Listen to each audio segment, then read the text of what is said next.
federal law allows citizens to reproduce, distribute, or exhibit portions of copyrighted material without the permission of the copyright holder.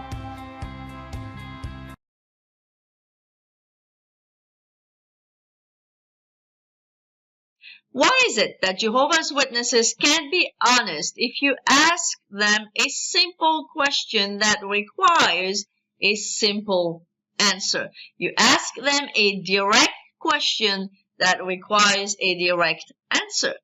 If you don't believe me that Jehovah's Witnesses would lie to your face, would not answer a direct question with a direct answer, well, keep on watching this, because I'm going to use 3 clips of other videos in this video. The first clip is a clip from a video from JT from the Critical Thinker channel. In this particular video, JT talks about 3 specific questions. He actually suggests to the viewer to ask these 3 specific questions to Jehovah's Witnesses the next time you see them. Well, guess what? A follower of his channel did that. He asked these 3 specific questions in order to 2 Jehovah's Witnesses guys that were at his door. This gentleman, this young man, was never a Jehovah's Witness, I understand, but he is a follower of JT and Lady C's channel, The Critical Thinker. And he did just that. And guess what? He taped it. So you are going to see, first of all, you are going to hear what JT says about those questions and what you are most likely going to hear as an answer to those questions from Jehovah's Witnesses. And that's exactly what happened. When you hear the part where this young man asked those specific questions, well, he's getting the type of answers that JT said he would, or anyone would, if they asked those questions. The third clip is a lady. She has a channel, and she has an audio channel here on YouTube. And what she does, and she was never a Jehovah's Witnesses either. What she does, but she does know, by the way, the religion of Jehovah's Witnesses very well, because she used to study with them in the past. And one thing that she knows much better than Jehovah's Witnesses is the Bible. So what she does is call different kingdom halls all over the United States and then ask them specific questions, all type of questions. And it's so interesting to hear how Jehovah's Witnesses that are on the line with her answer those questions. And in this specific case, she's asking the same type of question that JT mentions in this video. And you'll see as well what type of answer she's getting. You'll see from your own ears if Jehovah's Witnesses are truly honest when it comes to answering those questions. The other day I had a conversation with someone and we were discussing the culture of Jehovah's Witnesses. We were discussing how many times Jehovah's Witnesses, when they're talking to non-Jehovah's Witnesses, they often respond in a way when they're asked questions that are actually misleading. In other words, they give people half information or half truth. What's fascinating about it is when Jehovah's Witnesses are asked certain questions, they know exactly what the person is asking. In fact, they know exactly the answer that the person wants, but it doesn't fit with the Jehovah's Witness culture. So as a result, the Jehovah's Witness will give an answer that is oftentimes merely half true, or it's not really telling people exactly what they're asking. Sometimes, as a Jehovah's Witness, you will be asked the following questions. Are you recruiting new members for your church? Or are you out looking for new converts? Or are you out proselytizing people in our community to become part of your denomination? These were questions that people would often ask Jehovah's Witnesses at the door. Now, the Jehovah's Witness, their answer is really fascinating. They wouldn't give a direct answer to the question that was being asked. In fact, part of the Jehovah's Witness training was not to give a direct answer to such questions. Jehovah's Witnesses are typically taught if someone asks them those questions to respond by saying, "No, we are just out this morning encouraging more Bible reading." Now, that's a true statement. There's no question about it. But it doesn't answer the person's question. You see, because Jehovah's Witnesses often do what is referred to as play the semantics game with words, Jehovah's Witnesses oftentimes literally have their own dictionary of what words mean. And if you ask them a question and it doesn't fit their dictionary, as it were, definition, then the Jehovah's Witness feels comfortable and at ease in giving you an answer that's absolutely wrong or incorrect merely because you asked the wrong question with the wrong words. It's called the semantics game. The next time you talk to a Jehovah's Witness, ask them these 3 questions. Are you looking for new converts? Are you looking for new members for your church? Are you proselytizing for people to change their denomination and become part of your denomination? You will find a very similar response. No, we are just out this morning encouraging more Bible reading. I had a couple questions. Yeah, go ahead. So, are you guys looking for like new converts? You know why we come to people's houses?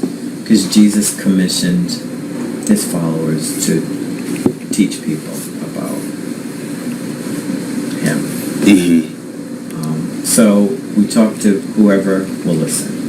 Because you know how many people actually read the Bible these days. Mm-hmm. Not too many. More should. More should. But not More too should. many. Yeah, absolutely. Yeah. And so, even though it's not like people aren't respecting us for what we do, we're just doing it because we want to be obedient to what Jesus wants us to do. Mm-hmm. If somebody is interested in coming to our meeting, it's a public place. It's open to the public, it's open for anyone.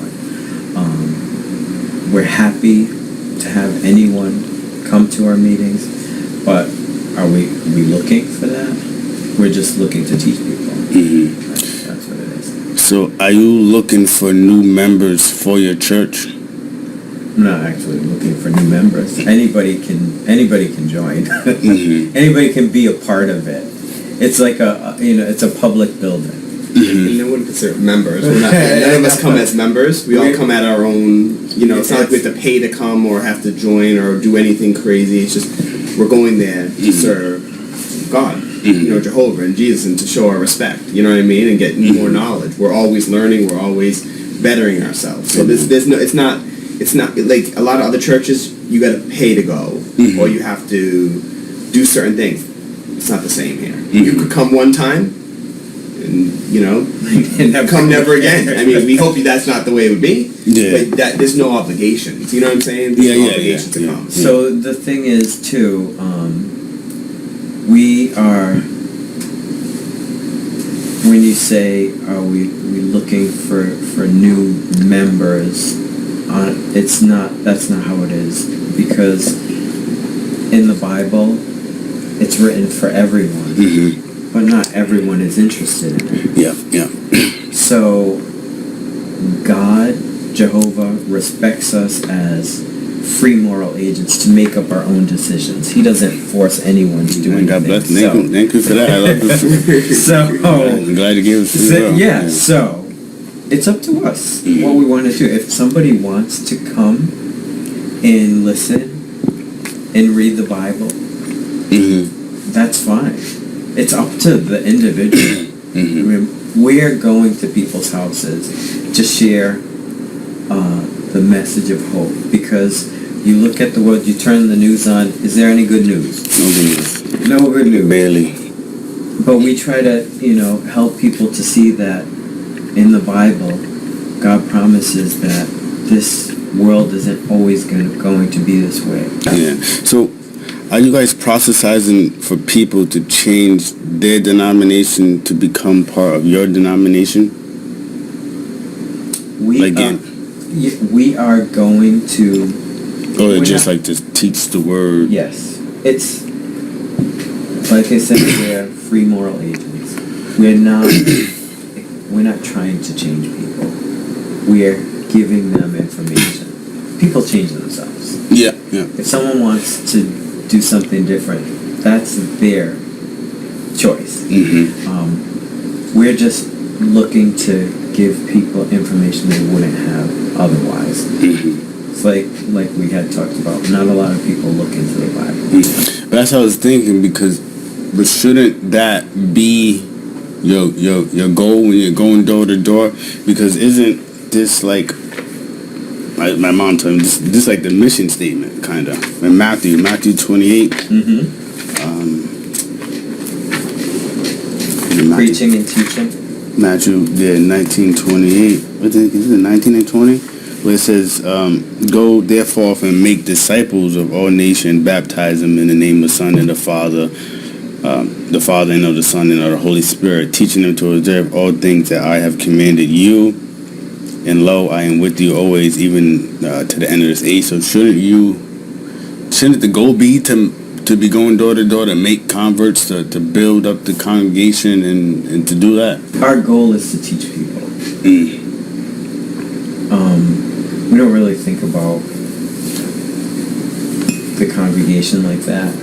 We're just thinking about our assignment as individuals. I don't. It's not my worry about what Josiah does. That's his own personal thing. Yeah. It's just like he doesn't worry about. We're out here because we just want to teach people. But people learning about God, they make the changes on their own. If they want to serve Him the way that He wants to be served, that's like a byproduct of learning. You know. So but when it says to make disciples, do you agree with that or disagree with that? Well, no, we want to be disciples of Jesus. No, for you to make disciples. We don't make disciples of. We don't make disciples. We make disciples of Jesus. Jesus is the one that is ahead of this arrangement. We're just educating. Yeah. And you'll make that decision on your own. So that's where you studying and you getting more knowledge, you're naturally going to make your own decisions. That's what I did. That's what my family's done. That's what Terrence and his family's done. We've learned enough and we know what we feel is the truth. Yeah. And that's where we want to be. And that's where every individual person makes that own decision. There's people every day that come, sit down, listen. They say, yes, this is the truth. I know it's the truth, and this is where I want to be. They make you, but you personally have to make the decision. Not me or Terrence can do any of that. Yeah. You know what I'm saying? Yeah, but when I mean the Bible, Jesus gives us that command to go out. So we do. We go out. We talk to people. We share the good news of God's kingdom with people. But that's all we can do. Now, all three questions that this witness was asked are really summed up in these two verses that you just had them read. The witness says that he is not at that person's house to make disciples. He is not at that person's house to proselytize him. He is not at that person's house to convert him from one denomination to another. Yet, that's exactly what this scripture says. I just wanted to see if this was really true or if this is fake or what, but it's a outline for one of their talks, for elders. I guess someone posted it online. And it's called Serving with Jehovah's Unified Organization. And it says there that only those who come into and remain in unity with Jehovah and his organization will get life. Is that real? Is that true? Well, a lot of times, people post stuff on the internet. Yeah. There's a lot of apostates out there, Really? A lot of ex-witnesses and a Oh. lot of people who try to they try to do it to all religions, try to. Right, right. Are you saying this isn't really a talk outline? I mean, it really looks official. It's from 1991. It says to be covered in 45 minutes. Well, see, that all the talks now are 30 minutes. All the Right. talks. Oh, they're shorter now. It's it's from 1991. So is that I wouldn't be able to tell from just talking to you on the phone. Is there any way to find out if that's real? I mean, is that the point of view of the organization? What was the comment again on? Only those who join the Watchtower will get life. I mean, they call it Jehovah's organization, but, we know what it means that. Most witnesses I've talked to don't tell me that when I'm asking them about how to find salvation. That's kind of, that's not really, how we're taught to express it. And I'm not talking about how you express it. I'm just talking about the point of view. That's what I mean. It shouldn't. It's probably I don't know if it's a real or bogus outline because that doesn't sound like the right. Is that a correct teaching though?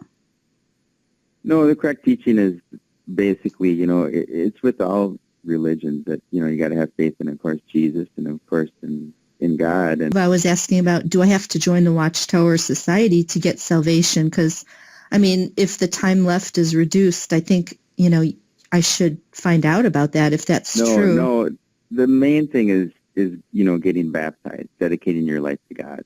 So what if I get baptized in a Baptist church? Would that be good enough?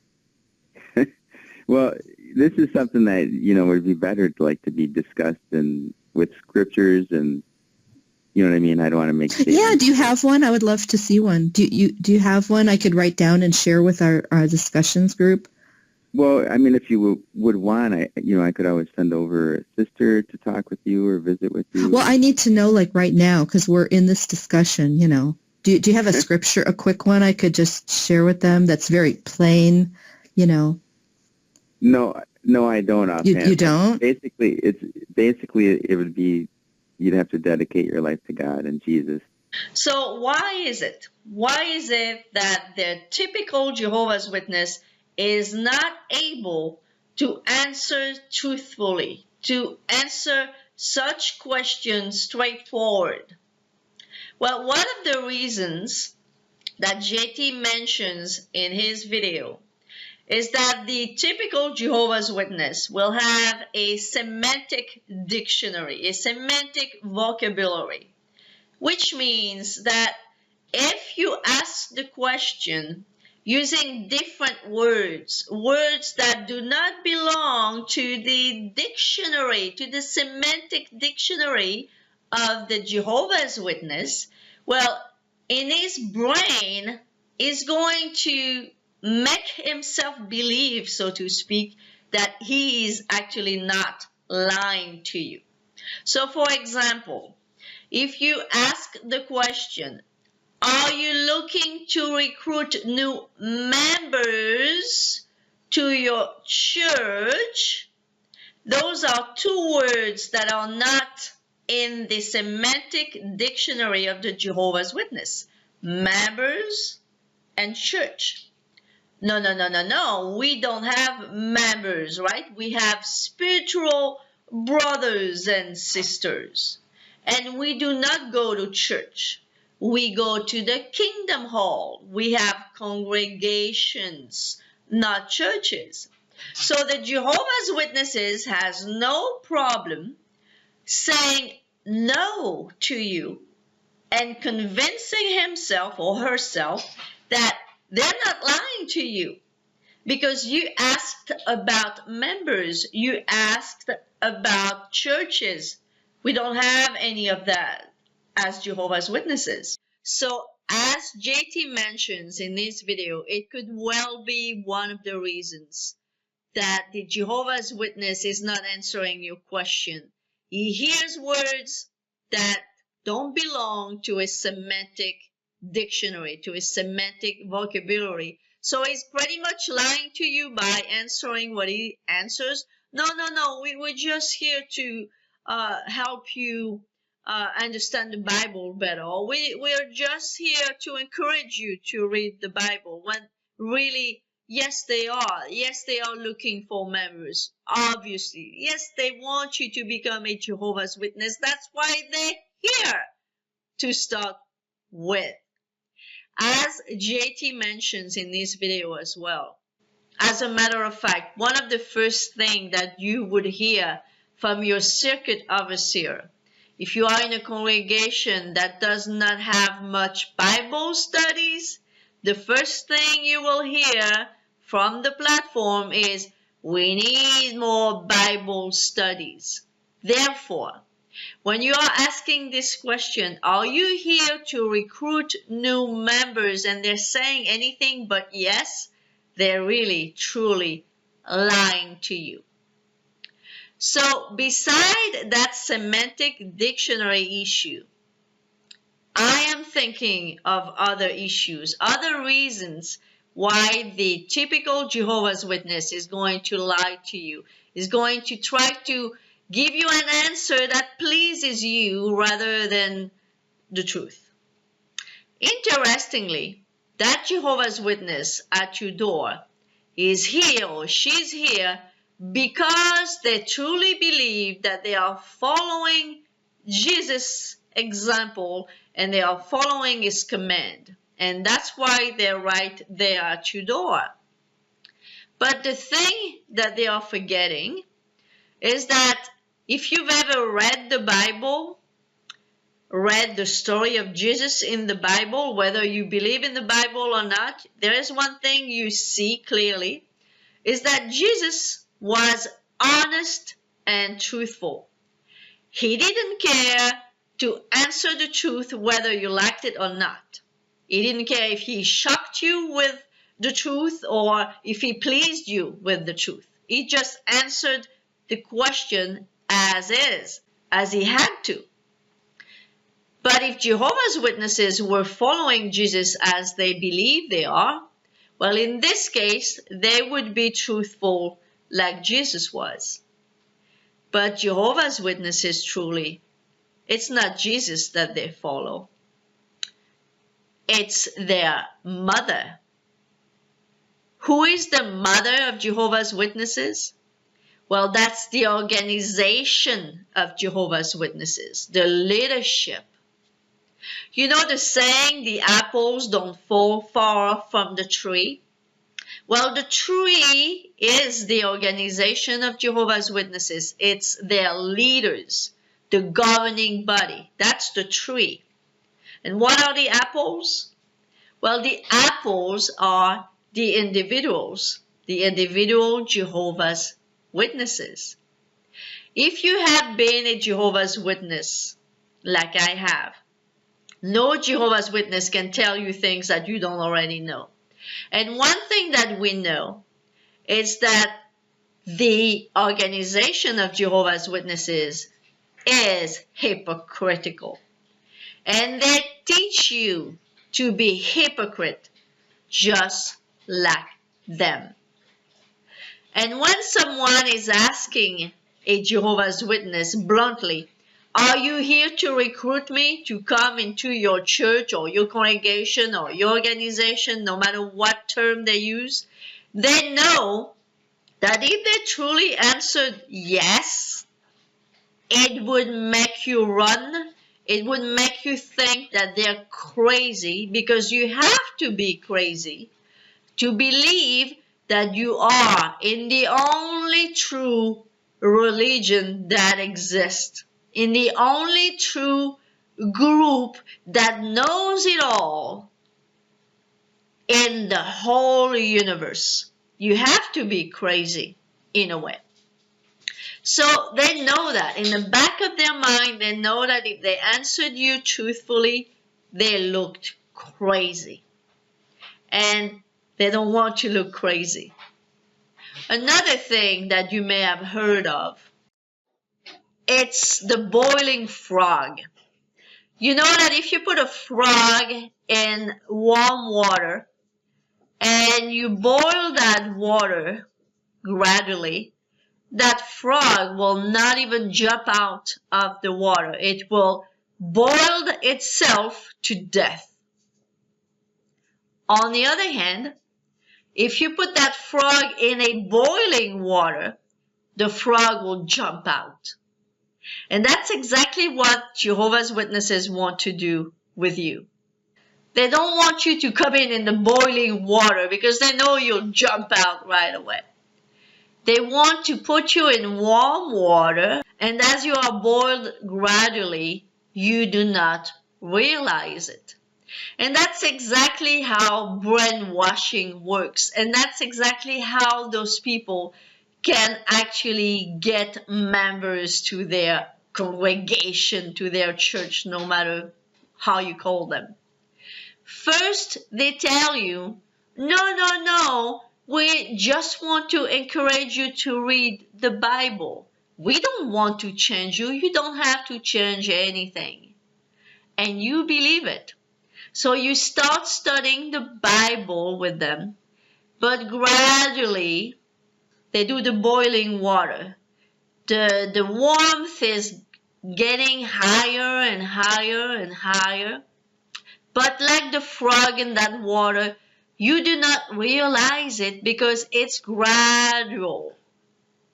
And little by little, every time they come for that Bible study, they are telling you another thing, and another thing, and another that you should be giving up from your life. And that's what happens. As your brainwashing is very gradual, you accept it, and you accept it. And you end up accepting everything you were told to do. By the time you realize it, you're dead. You're like that frog. The water boiled you to death, but you did not realize it. And that's how brainwashing works. And that's why the organization of Jehovah's Witnesses, they are not teaching you, they are not encouraging you to answer this question truthfully. Are you looking to recruit new members to your church? No. We're just here to encourage you to read the Bible. Because they know that you're not ready to hear the truth. You are not ready because it's too soon. But if they manage to indoctrinate you little by little, boiling you little by little, eventually they'll get you. And beside that semantic dictionary thing, I believe that it's why Jehovah's Witnesses do not honestly answer this type of questions. I hope you enjoyed this video. If you did, say it, like it, share it, and as always, I see you on my next video. Bye-bye now.